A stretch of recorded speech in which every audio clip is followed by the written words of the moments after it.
What is up, everybody? Brand new close calls and motorcycle incidents to where we're going to figure out what happened, how it happened, so we can prevent it for ourselves using after action review type study. Anyways, let's jump into this and figure out what happened.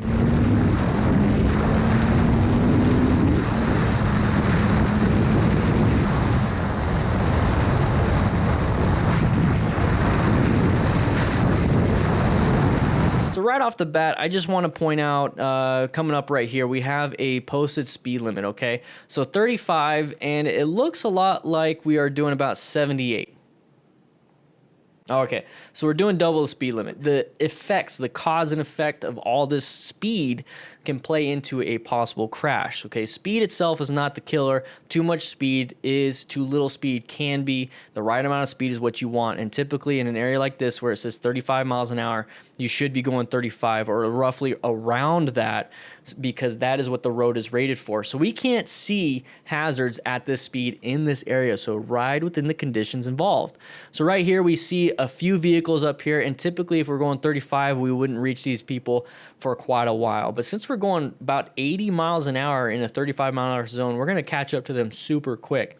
They don't understand that. They don't see us because either motion-induced blindness or inattentional blindness, and that will play into the role of they thought we were farther than we really were. Okay, so when we're going to catch up to them quick, they thought they could get in front of us and move across the street in the amount of time they thought they had, but we're over here hauling ass and it won't even matter. So right here, we're gonna move forward a little bit, and he sees it. He definitely sees it. There's the side of the vehicle with the orange vehicle or red vehicle, whatever. And then there's also this vehicle doing a dumb maneuver. Shot it too close or whatever it was, or had to do some type of weird thing because all of a sudden, oh crap, there's a motorcycle coming at me super fast, and they just swerved out of their own way. So what the motorcycle rider did that was okay in this situation was not panic and slam those brakes. When you slam the brakes, you're going to lose traction on that front tire and dump the bike and then crash. You won't even have enough stopping distance at this speed to even apply a little bit of brake pressure. He does reach for it, but mainly he swerves to the left to get out of the way and then back into his lane. So let's watch that. So he's going to swerve, and then we're going to get back in the lane, but he never really changes his speed or attitude towards what we're doing here. So I'm going to tell you guys right away, the reason why that this happened, the reason why we didn't see the hazard quick enough, or the reason why the car driver didn't see us, is because of the speed. Too high of a speed is definitely going to be a contributing factor to this close call. So if we can remove speed, at least double the speed limit, if we can reduce that down to what we're supposed to be doing, we're able to see, you know, the same distance, but we won't reach that same distance that fast. That gives us options. Awareness buys us time. Time buys us options. Okay, guys?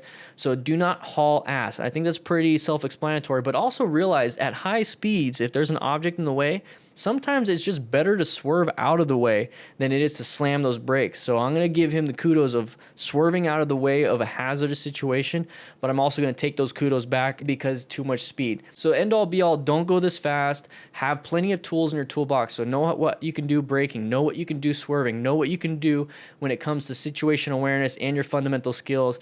Wear full gear. Be a smart rider, okay? I'm going to have it on the bottom right of your screen. Be a smart rider. Have these principles involved. Teach and mentor, all these different things, okay, guys? Just don't go this fast. Don't do this, okay? But I want to say thank you for allowing me to use this footage so that we just know not to do it, and then we also know that, you know, swerving is definitely an option. It's something that we can definitely practice and get better at, okay, guys? With that said, hope you guys ride safe, be safe, and I'll be seeing you around.